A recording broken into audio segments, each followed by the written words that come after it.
Aula de hoje, Romanos 9, de 25 a 33, tá bom? Então, que Deus nos ajude na compreensão da sua palavra, já que a gente já começou orando aqui pelos jovens e pela nossa vida também. Vamos parar para pensar um pouquinho aqui, onde é que a gente está na carta, tá? Quantos vieram na aula passada aqui? Aqui, né? Caramba, hein? Isso aí. Capítulo 9 fala basicamente de quê? Quem lembra aí? Vai. Juliana, fala mais alto, não estou te ouvindo. Só no final. Oi? Tá, não tem problema. Sobre essa parada de promessa, O básico aqui, né? O principal, o assunto-chave aqui de Romanos 9 é a palavrinha eleição. Concorda comigo? O que seria a eleição aqui, de acordo com Romanos 9?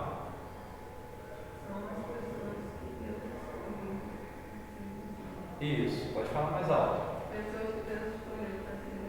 Então isso aqui envolve uma ação, não é isso? De Deus, concorda? Concorda comigo? Que ação é essa?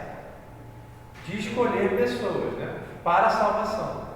E a gente viu na aula passada a diferença entre aqueles que se perdem e aqueles que são salvos, lembra disso? A gente viu sobre a questão de que os vasos de ira, eles são preparados por si mesmos, correto?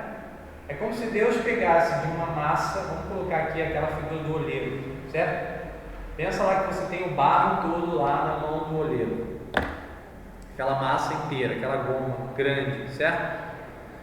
E aquela massa que está na mão do oleiro, aquele barro ali, ele vai modelando, não é isso? Só que o material que o oleiro tem é um material que apodreceu, certo? Apodreceu. Então, agora vamos transferir essa figura do oleiro com o barro podre na mão para Deus e os homens, tá? Deus, para ele fazer vasos de misericórdia, ele trabalha com o barro que apodreceu. Concorda comigo? Só que ele tem o poder de fazer com que alguns vasos sirvam mesmo de uma massa podre, porque ele transforma aquele material ali, mais ou menos isso. Concorda comigo ou não? na verdade, quando eu entendi, na minha cabeça, né? Eu pensei como se eles tivessem feito todos os vasos, ok? Certo. E daí eles destinou alguns para misericórdia, né? Vasos de honra e outros para vasos de vinho.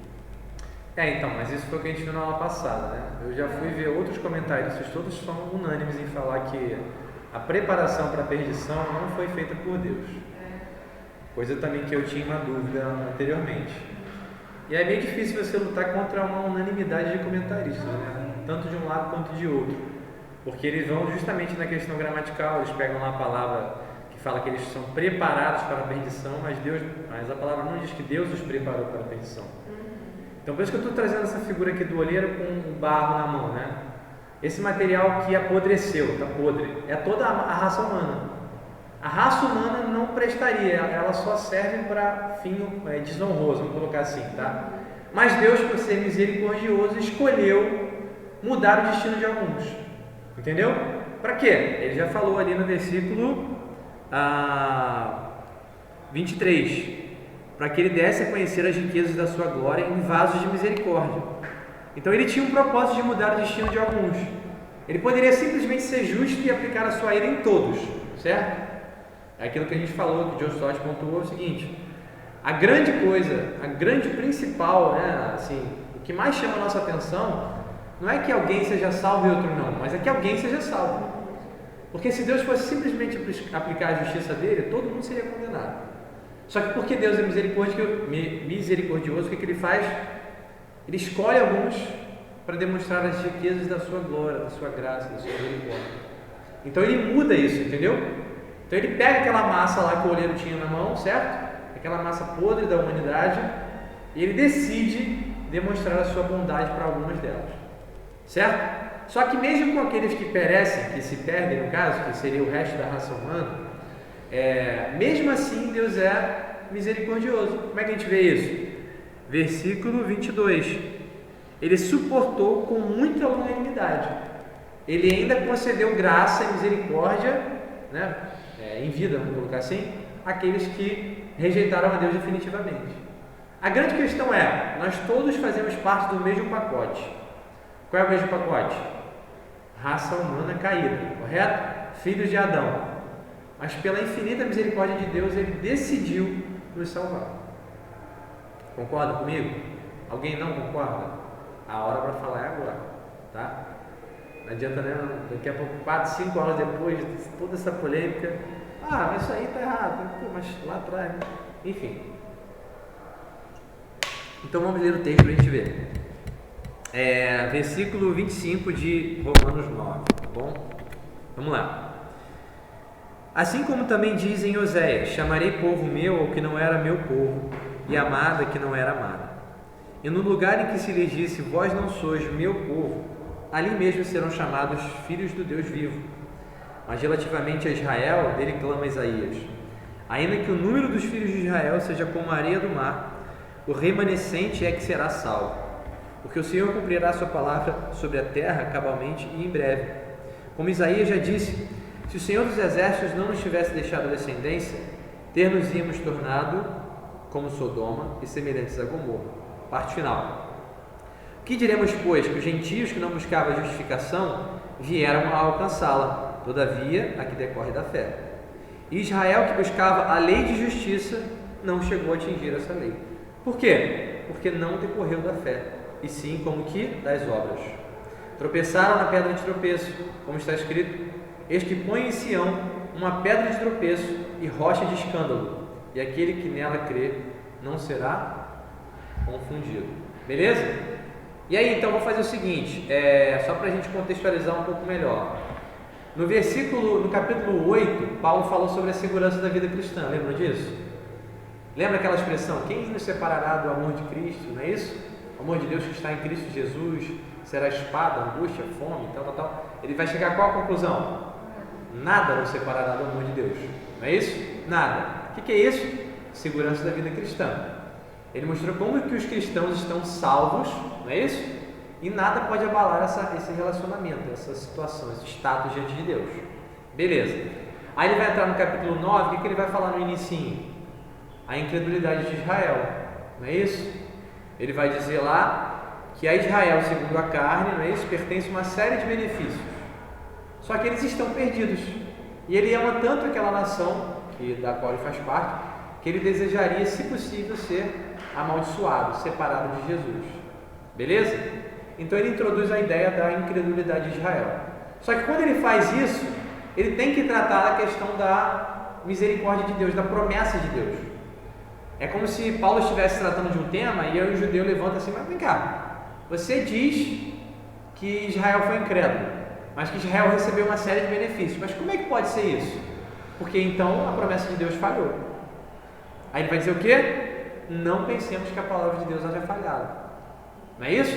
Por quê? A gente viu lá aquela ideia, né, da separação de Israel como nação e Israel espiritual. Isso é fundamental para entender o que está dizendo aqui em Romanos 9.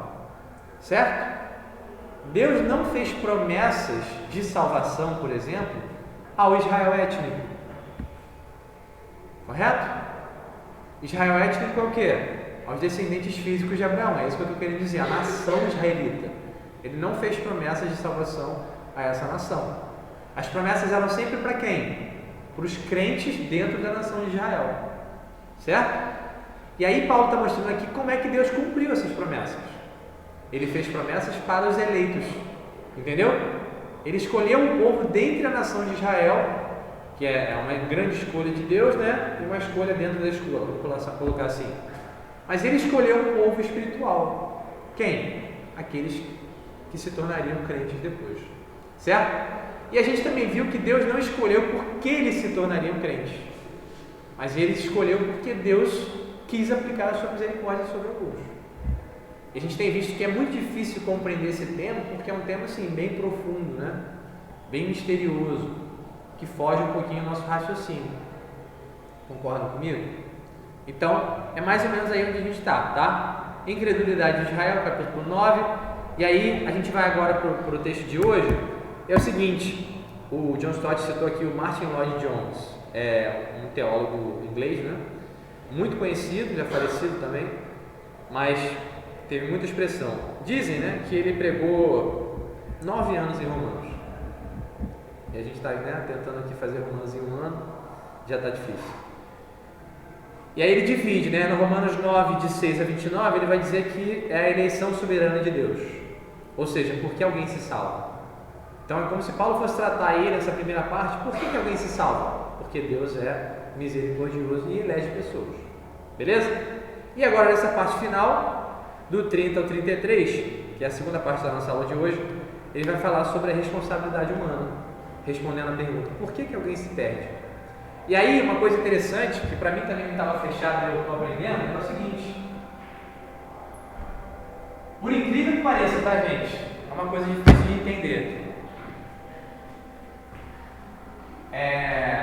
Por que alguém se salva?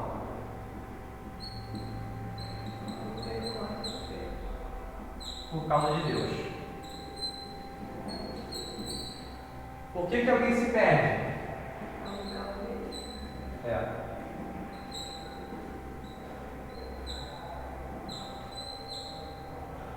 Vou botar aqui o homem, tá? Concorda com isso? Ou discorda? Pode falar, Maria. Quer falar não? Só estou provocando. Então, a ideia básica é essa. A salvação, ela existe, porque Deus decidiu aplicar a sua salvação a algumas pessoas. A condenação, no caso, se deve simplesmente aos caminhos do homem. É uma coisa meio doida, né? Porque a gente pensa assim, a salvação é se Deus quis salvar um, não quis salvar outro, a salvação e a condenação pertencem a Deus. Não é bem assim, certo? De acordo com o que a gente está vendo aí em Romanos 9, acontece justamente isso. A perdição, a condenação, ela é uma escolha humana. Nós viramos as costas para Deus falando assim, tchau, vou cuidar da minha própria vida. Não foi? Mas Deus é tão misericordioso que Ele não deixou a humanidade caminhar para onde ela iria, para onde ela decidiu ir. Certo? E aí a salvação, então, é fruto dessa escolha de Deus. Beleza? Isso é engraçado porque isso meio que cai contra essa ideia de que o mal não está no homem, só a pressão do mal na terra.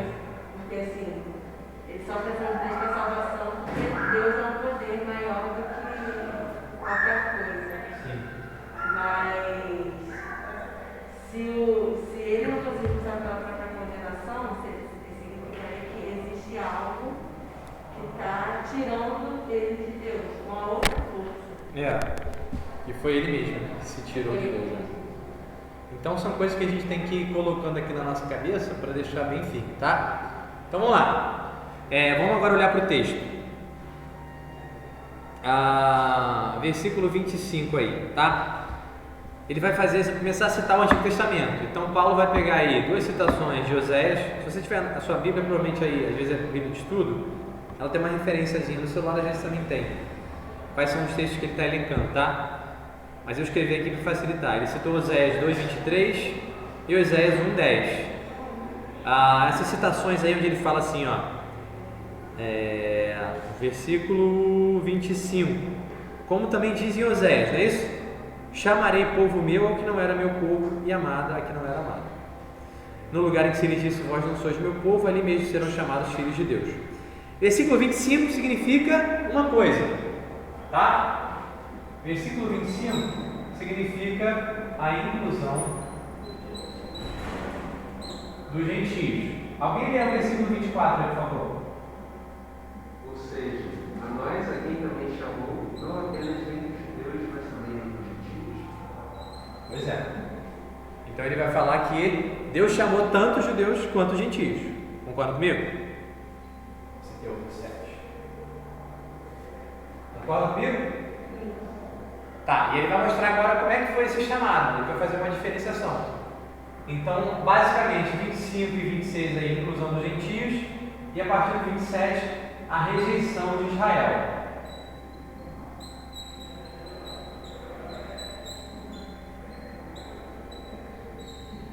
Por que a rejeição de Israel? Isso aqui é só um macro tema, né? Porque, na verdade, a rejeição de Israel é uma representação que a grande parte da nação não foi eleita. Entendeu? A grande parte da nação não foi salva por Deus. Mas quem foi salvo? Versículo 27. Remanescente. É uma teologia aí antiga, que vem lá de Isaías, não é isso? Ele vai citar aí também Isaías. Então, primeira parte, a citação de Oséias, ela aponta para a inclusão dos gentios. Pergunta: todos os gentios foram incluídos no povo de Deus? Por quê?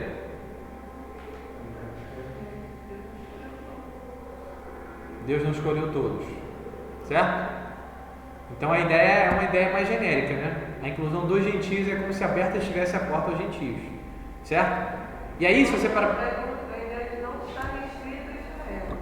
Não está restrito a Israel, é isso aí. Agora a porteira foi aberta, os outros povos também estão entrando. E aí há um contraste, porque Israel, que era ali o povo originário, de onde vinham as alianças, os profetas, até o próprio Jesus, ficou com uma parcela muito pequena no reino de Deus, com relação a pessoas. Já parou para pensar nisso? Pensa na igreja hoje do século XXI. A predominância é de gentios ou de judeus? Por quê? Por que você diz isso? Porque o mundo inteiro já é uma pequena relação com o inteiro. Você vê hoje que o cristianismo é muito mais ocidental, vamos colocar assim, né? Tem o cristianismo lá no Oriente, sem dúvida. Mas o vulto que o cristianismo tomou no Ocidente, naquelas nações de todas ali em volta de Israel, né, foi muito grande, certo?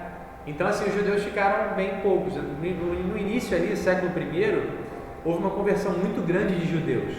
Lembra disso lá do Pentecostes, aquilo tudo era judeus se convertendo. Depois, aí quando Pedro começou teve aquela pregação aí do centurião, não é isso?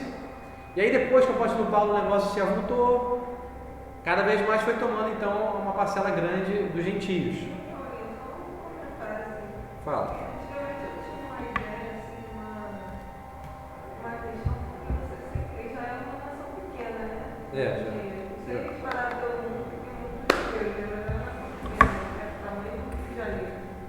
Hoje, né? Mas sempre no decorrer da história, depois de Cristo, foi uma nação muito perseguida na Segunda Guerra. E ultimamente também tinha um confronto, né, geopolítico com outras nações. Eu ficava com aquilo na cabeça, achando assim, sempre tinha alguma coisa assim, espiritual. Neles. Por trás, assim, sempre, sabe? A questão de terem sobrevivido ao local. Sim. Depois também hoje em dia briga por território, sabe? É porque eles ainda permanecem naquela velha aliança, né?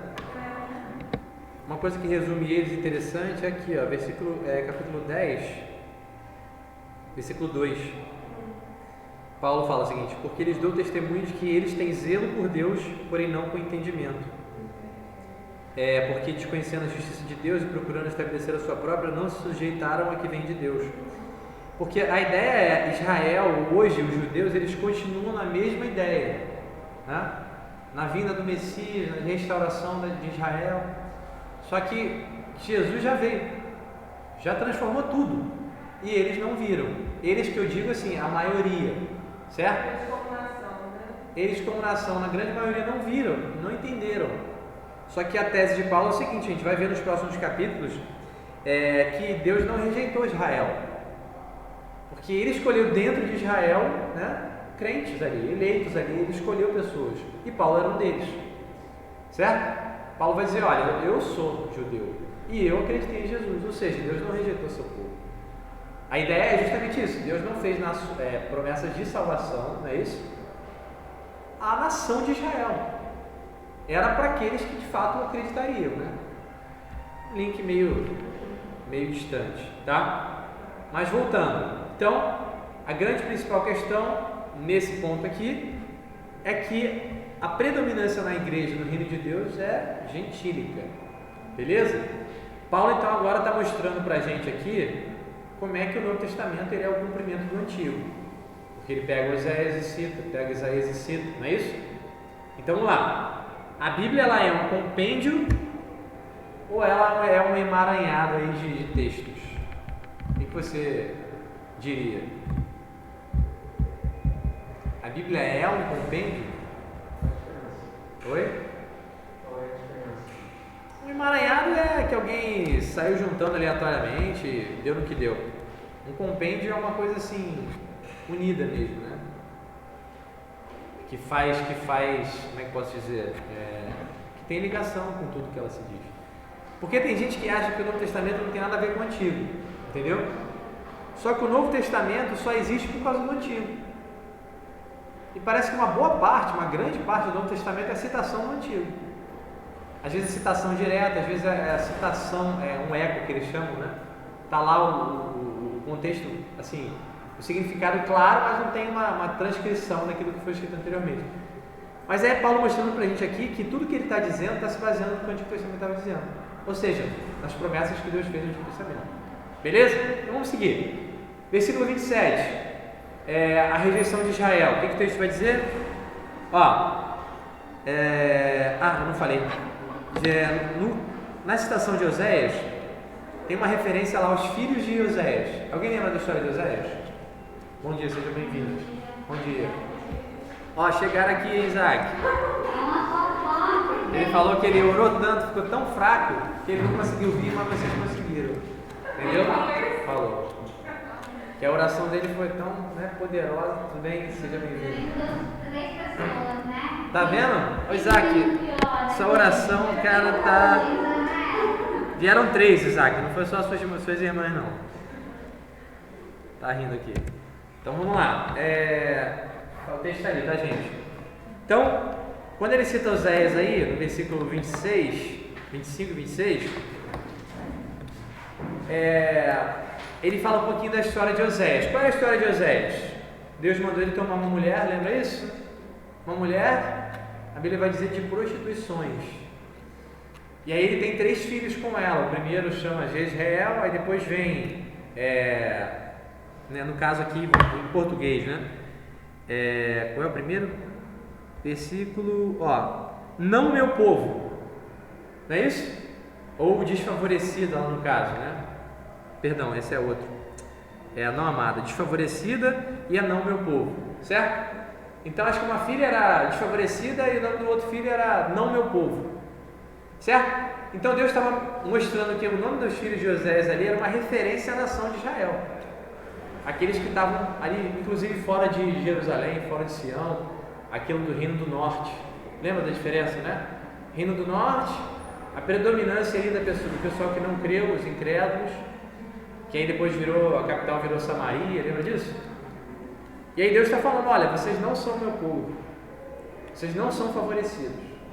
Só que ele já tinha feito uma promessa dizendo que esse povo que não era favorecido, estava fora ali daqueles limites ali de Judá, de Jerusalém, eles seriam recebidos como filhos e alcançariam o favor de Deus, certo? É o que ele está falando aqui. Só que isso era uma referência futura do que aconteceria com os gentios. Todo mundo lembra o que eram os gentios, não lembra? Lembra? Gentios era todo mundo que não era judeu, certo? É como se na mente do judeu a humanidade se dividisse em 2. Nós somos judeus, o povo eleito de Deus, e os gentios, entendeu? O resto, tá? Então basicamente isso. Deus está mostrando que a salvação aqui ela vai se estender inclusive para os gentios. E a gente acabou de ver aqui na aula que a maioria no reino de Deus é inclusive de gentios, certo? Por quê? Porque o evangelho se disseminou para todas as nações. E a grande maioria de Israel, segundo a carne, Israel nacional, rejeitou a palavra de Deus. Concorda? Então, beleza. Então, ele vai dizer aí sobre a questão dos gentios, versículo 25 e 26. Agora, Israel, versículo 27. Mas relativamente a Israel, ou seja, agora, falando de Israel, o que acontece? Isaías clama. O que ele faz? Ainda que o número dos filhos de Israel seja como a areia do mar, o remanescente é que será salvo. Lembra da promessa que Deus fez a Abraão? sai da tua terra, da tua parentela, vai para a terra que eu te mostrarei, de ti farei uma grande nação. Te abençoarei de sobremodo, tal, multiplicarei a tua descendência como as estrelas do céu, como a areia que está na praia do mar, não é isso? E Deus fez essa promessa se cumprir. Só que essa promessa, por mais que tenha sido ao Israel nacional, ela não tem uma referência à salvação. Qual é a referência de salvação, por exemplo, em Abraão? Em ti serão benditas todas as nações da terra. Isso é uma promessa de salvação. Não é isso? E aí, em ti, no caso, né, o teu descendente vai falar de Jesus. Porque em Jesus é que há salvação ali para a nação de Israel. Beleza? Então ele agora fala de Israel. E vai dizer que ainda que Israel seja grande como nação, por mais que hoje, diante do mundo assim, não seja tão grande, mas é uma grande nação. Até porque se você pegar o Israel atual, o Israel futuro e o Israel passado, é muita gente que veio de um homem, né? Abraão. Certo? Ainda que seja um povo muito grande, quem é que vai ser salvo? Uma pequena parcela desse povo de Israel. E talvez ajude a gente a entender aqui por que tão poucos judeus creem ou creram com relação ao todo e toda a história. Não é isso? Porque Paulo ia pregar nas sinagogas, o que acontecia? Tomava pancada, sempre. Ia de uma cidade a outra pregando na sinagoga, alguns criam, certo? Mas a maioria sempre fazia o quê? Rejeitava, certo? E aí vai dizer aqui, ó, que é justamente que quem será salvo é o remanescente. Então essa promessa de Deus para a salvação de Israel foi para um remanescente, o Israel espiritual. Tá claro? Alguém quer comentar alguma coisa? Tá tranquilo? Sem problemas? Tá? Então beleza. Versículo 28. Porque o Senhor cumprirá a sua palavra sobre a terra cabalmente em breve, como Isaías já disse. Se o Senhor dos Exércitos não nos tivesse deixado descendência, ter-nos-íamos tornado como Sodoma e semelhantes a Gomorra. Beleza? Coloquei aqui, ao que parece, a eleição de um remanescente, ou seja, por Deus ter escolhido alguém, ainda que seja um pequeno povo, ao que parece é a causa de Israel não ter sido destruída como Sodoma e Gomorra. Beleza? Por que Sodoma e Gomorra foi destruído? Porque era um povo perverso, pecava, desobedecia a Deus definitivamente e até não dá mais. Mas só que alguém se salvou, não foi? Quem? Ló, não é isso? Justo, eleito por Deus. Ele e a sua família foram poupados. Ainda que a sua esposa depois tenha lá virado de costas, não é isso? É uma história que a gente já conhece. Tá? Então, ao que parece é justamente isso a causa de Israel não ter sido destruída, porque Deus escolheu uma parte pequena, mas ele escolheu. E aí vamos para a parte final da nossa aula e consequentemente de Romanos 9. Eu peguei um conceito aqui que eu ouvi do pastor Augusto Nicodemos que eu achei muito interessante, que é o contexto aqui das duas religiões, tá? Duas religiões. Alguém sabe o que poderia ser? Olhando no texto? Olha aí. Na parte final, versículo 30 ao 33. Se você fosse dividir a humanidade em duas religiões, quais seriam? Oi? Duas religiões, não dois povos.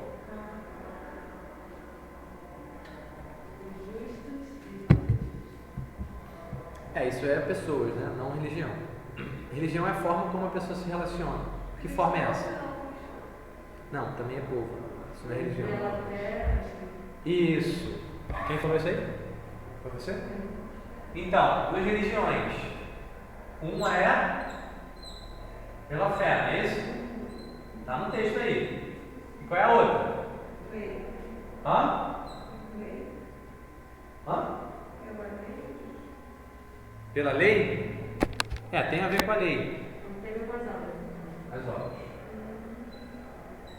E eu achei assim sensacional para entender o que é o cristianismo, o que a gente está vendo aí na Bíblia, o conceito de duas religiões. Eu dei um Google hoje pela manhã e aí eu estava procurando lá a quantidade de religiões que tem no mundo. Não tive tempo para verificar muito bem a fonte, mas a ideia é que mais de 4.000 religiões nós temos no mundo. Eu cheguei a um número lá de 4.300 religiões que nós temos. Você imagina, 4.300 religiões falando cada uma coisa diferente, umas parecidas com as outras não. Mas aí você pensa assim, né? Caramba, muita religião no mundo hoje, muita. Por que eu acho que a minha está certa? Por quê? Já parou para pensar nisso? Por que você hoje, século XXI, com tantas milhões de possibilidades, tanta discussão no cenário religioso, por que você acha que você está na religião certa?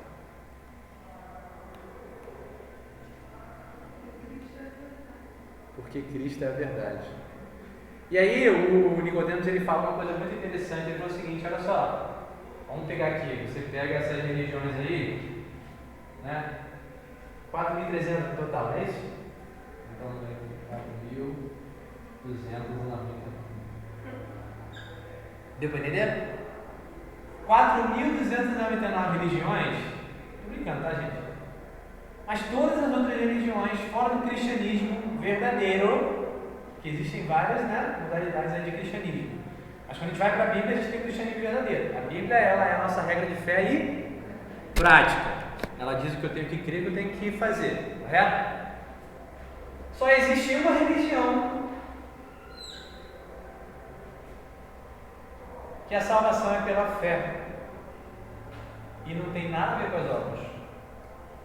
É a religião que nós estamos vivendo. Não porque nós escolhemos, não porque nós preferimos, mas porque Deus nos escolheu, porque Deus nos chamou. Percebe a diferença? Então, isso é muito, muito, muito importante a gente pensar. Porque isso vai te dar firmeza para você saber o que você crê, qual é a diferença do cristianismo. Porque não tem nada a ver com você, só tem a ver com Deus. Concorda comigo? O tema básico aqui é a eleição, né? O que a eleição remete a gente? Gente, não tem nada a ver com a gente. A gente não é marionete porque a gente tem responsabilidade, sabe disso? Por isso que entra aquela questão do paradoxo, né? Mas não tem nada a ver com a gente. É uma obra de Deus, que Deus nos chamou e a gente tem que ser o quê? Cooperador com Deus. Nós precisamos cooperar com Deus. Não é isso? Porque não dá. Não adianta a gente achar que a nossa religião é melhor. A gente só está na religião verdadeira pela misericórdia de Deus. E aí você precisa ter certeza que você está nessa religião verdadeira. Por quê? Porque senão não faz sentido nada do que você vive, nada do que você prega. Concorda? Então vamos lá para o texto de novo. Versículo 30, tá? Que diremos, pois? O que ele está falando então? Qual é a conclusão disso que eu falei? Que diremos, pois, é a mesma coisa que isso. O que a gente pode concluir? E ele vai dizer o seguinte, que os gentios, ou seja, povo que não é judeu, que não buscava a justificação, vieram alcançá-la, todavia que decorre da fé. Quantos se converteram aqui depois dos 18 anos? Só eu? Você se converteu cedo também? Tá bom. Então eu estou sozinho. Mas tudo bem. Você se converteu quando criança, né? Vamos colocar assim, ou adolescente. Você se preocupava. Você lembra do seu estado antes da conversão? Alguém lembra? Lembra? Tem um marco na sua vida aí da conversão? Não tem? Nada. Já nasceu crente, né? Não. Nasceu salva. Só não caiu a ficha que não era. Mas, via de regra, a gente tem que pensar o seguinte: antes da nossa conversão, pelo menos aquilo que a gente lembra, nossa postura como pessoas que não são judias, nós somos gentios, correto? A gente buscava ser justificado por Deus. A gente buscava uma justiça da lei, fazer tudo direitinho, os rituais. Você buscava isso? Você não buscava isso, não é isso? É a mesma coisa que ele está falando aqui. Os gentios não buscavam a justificação. Eles não estavam nem aí para o que Israel estava aí. O que Israel estava aí? Desde o início, o que eles são ensinados? Cumprir a lei de Deus, a observar a lei de Deus para alcançar a salvação. Olha que coisa doida, né? Gentios não estavam nem aí para isso. A maior coisa que você vê, por exemplo, nos gentios é: eu mereço a salvação, né? Eu sou bom. Deus não é isso aí que pune as pessoas. Então, assim, a grosso modo, nós não buscamos a justificação, não é isso? Mas só que o que acontece? Essas pessoas que não buscavam justificação, elas alcançaram. Ou seja, nós fomos achados por Deus e acabamos achando a justificação. Entendeu? Meio que um negócio por tabela. Versículo 31. Israel, que buscava a lei de justiça, não chegou a atingir essa lei. Ou seja, eles estavam buscando a justificação pela lei. Entendeu? E o que eles conseguiram? Eles não conseguiram.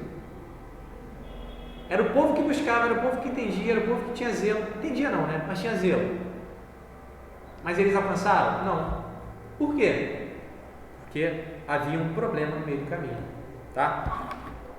E aí, vou colocar aqui o problema. Problema barra solução, né? Você já parou para pensar que Jesus é um problema? Não? Isso. Eu não sei qual é o modelo aqui da pedra, tá? Não é um triângulo. Isso é só uma ilustração, tá bom? Vou botar aqui o pessoal de cabelo. Mas não dá para ver aí, quase muito claro. Havia uma pedra de tropeço, certo? Pedra de tropeço. Essa pedra aqui, ela era uma solução, mas ao mesmo tempo ela era um tropeço. É o que Paulo está dizendo aqui. Os gentios, eles não buscavam justificação. Eles não estavam preocupados em cumprir a lei para serem salvos. A lei de Moisés, a lei de Deus. Ok? Porém, quando eles se depararam com a pedra de tropeço, eles acreditaram nessa pedra de tropeço aqui. Certo? Jesus, no caso, e a sua obra. Só que o que acontecia? Os judeus que buscavam justificação, ou seja, eles observavam a lei para serem salvos.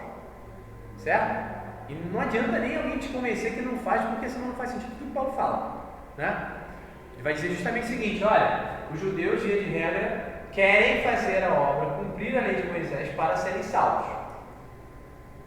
E aí, quando vem a pedra de tropeço, o que faz? Ao invés de eles olharem para ela e acreditarem naquela pedra ali, eles subestimam aquela pedra, querem passar por cima dela, falar: isso aí não é suficiente, isso aí não é. E aí eu pego até uma expressão, né? Esfolaram a canela na pedra de tropeço. Olha que interessante. Eles subestimaram aquilo ali, aquele negócio simples, só que era uma coisa sólida que poderia garantir a salvação para eles. Era a única coisa que dava salvação para eles. Mas como eles subestimaram aquela pedra ali, simples, mas sólida, eles se esganaram, se esborracharam, tropeçaram na pedra de tropeço. Porque Jesus, ele é um problema e ao mesmo tempo uma solução. É um problema para aqueles que não creem. Lembra quando Jesus falou o seguinte: ai de todo aquele que se escandalizar de mim? Porque Jesus falava coisas muito contundentes, certo? E aí qual é o problema? Tinha gente que se escandalizava com Jesus. Pô, não dá, esse cara aí não dá. Esse cara não dá. Ele fala tudo contra a lei, ele vive de uma forma totalmente diferente da gente. Não dá para esse cara, a gente seguir esse cara. Não é isso? E as pessoas se escandalizavam dele. Só que ele era a única pedra que poderia garantir a salvação daquelas pessoas. Não é isso? Então, o que o texto vai dizer? Versículo 32. Por que Israel não chegou a atingir essa lei? Ou seja, por que Israel não alcançou a justificação? Por quê? Porque não decorreu da fé, e sim como que das obras. Tropeçaram na pedra de tropeço, como está escrito: os que põem em Sião é Jerusalém, né? É uma referência aí, uma pedra de tropeço e rocha de escândalo, e aquele que nela crê não será confundido. A figura de Jesus, ela é justamente essa figura dessa pedra, que foi colocada, não é isso? Em Sião ali, em Jerusalém, não é isso? No local onde estava ali a presença de Deus, vamos colocar assim, o centro ali do seu povo, da sua obra. Jesus foi colocado como aquela pedra para ser crido. Somente ele, tinha que ser somente ele. Aí você pensa assim: mas é muito simples ser só Jesus. Aí você tem hoje nas nossas igrejas, né, grosso modo falando, pessoas que falam que é muito simples só Jesus. Como assim? Só creio em Jesus, estou salvo? Não pode ser. A pessoa se escandaliza, porque é tão simples. Ela se escandaliza. O que ela faz? Ela abandona o cristianismo, ela apaguei, né? Ela abandona o cristianismo, que é a religião da fé, não é isso? E ela vai para outra religião, que é a religião das obras. E aí, o que acontece? Fé mais obras é obras. Fé mais fé é fé. Concorda? Fé mais obras já passou a obra, não tem como. Essa equação aí não consegue.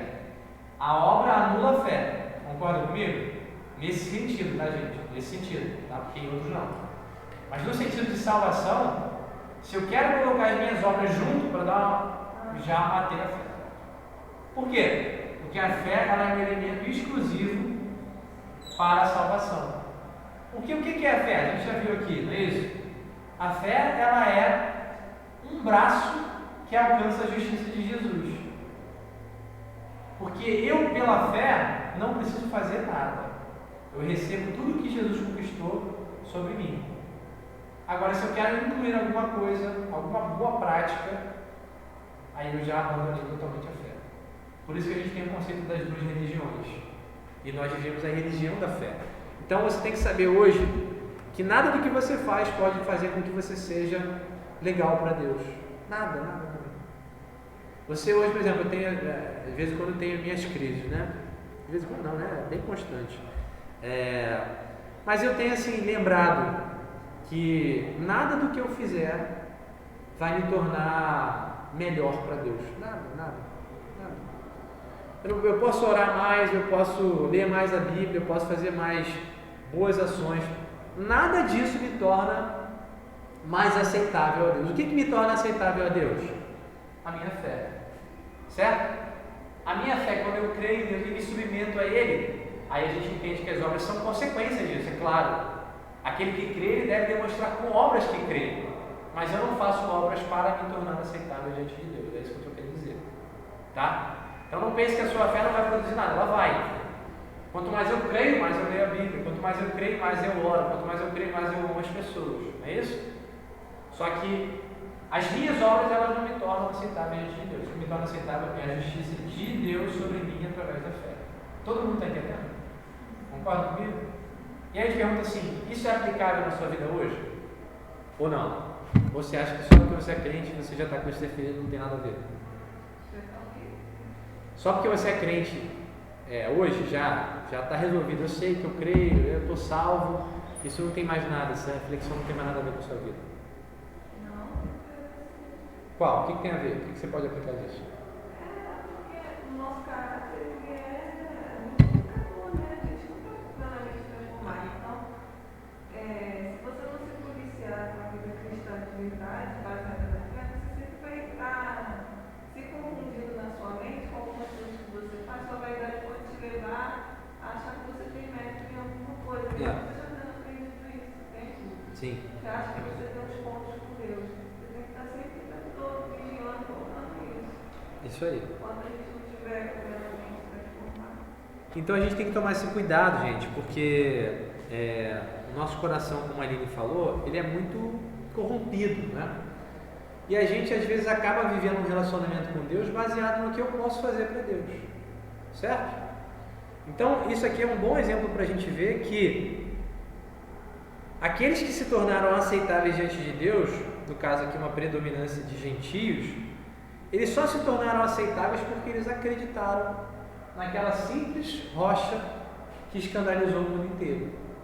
Não é isso? Principalmente escandalizou os judeus. Porque era inaceitável para um judeu que fez tudo certinho a vida inteira, chegar a Jesus e falar assim, crê em mim, você vai ser salvo. Eu estou desde o início da minha vida fazendo tudo certo, cumprindo a lei, e agora você vem falar que é só crer em você? Como é que pode isso? A mesma coisa acontece com a gente hoje, uma tentação. A gente acha que é bom, faz tudo legal, e a gente entender que é só Jesus e ponto. Que as obras elas são apenas uma consequência dessa fé fundamental, né? Isso impacta, né? Mesmo sabendo disso tudo, afastar da nossa oração de Deus. Sim. Eu estou na igreja, estou fazendo isso. Pois é. Então, que isso sirva de reflexão para a gente. E também para a gente saber anunciar direito o Evangelho. Né? Eu acredito que hoje, assim, no nosso tempo, muitas pessoas se tornam evangélicas, mas não se convertem. Por quê? Porque elas acreditam num evangelho falso. Concordam comigo? Porque a gente às vezes tem essa ideia de querer ser bonito para aqueles que estão fora, E às vezes a gente acaba dando uma maculada, uma arrumada no Evangelho, certo? Só que o Evangelho, ele é o que é, não tem jeito, certo? Então assim, a gente tem que saber anunciar o Evangelho verdadeiro. Essa semana eu estava conversando com um rapaz, assim, 16 anos, uma coisa assim. E aí ele disse que era afastado, os pais evangélicos, mas ele estava afastado da igreja e tal. E aí tem que falar. E aí ele falando assim, eu queria voltar para a igreja para me sentir bem e tal. Eu falei, cara, mas você só quer voltar para a igreja para se sentir bem? Porque eu me sentia bem antigamente, mas agora que eu estou afastado eu me sinto mal. Eu falei assim, cara, você só vai voltar para a igreja por isso? Para se sentir bem? Você percebe como é que as pessoas têm uma ideia do Evangelho tão terrena, superficial? E o que acontece? É porque muitas vezes os evangélicos, eles afirmam isso. Eles ensinam isso, eles pregam isso. E o nosso papel é ensinar o verdadeiro Evangelho, falar aquilo que é a fé verdadeira. Ou seja, a religião verdadeira. Se nós representamos a religião verdadeira, alguma coisa tem que destoar do nosso discurso, da nossa vida, do que as pessoas do mundo. Não é isso? E qual é? O nosso apoio, a nossa pedra, que no caso não nos faz tropeçar. Essa pedra aqui é a que nos salva. É o que o texto vai dizer? Aquele que nela crê não será confundido. Se eu creio em Jesus exclusivamente, eu posso ter a certeza que eu não serei confundido. Então, às vezes eu penso assim, caramba, muitas coisas, muitas vozes, muitos ensinos desse mundo. Será que eu aqui não sou cristão só por uma circunstância? Será? E aí eu chego às máximas da Escritura, né? São as afirmações fundamentais da Bíblia. Várias, por exemplo, a gente está vendo aí na campanha de missões, Atos 4:12, não é isso? E não há salvação em nenhum outro, ou seja, caramba, eu posso correr o mundo inteiro, não vou encontrar salvação em ninguém mais. Por quê? Porque o nome de Jesus é suficiente.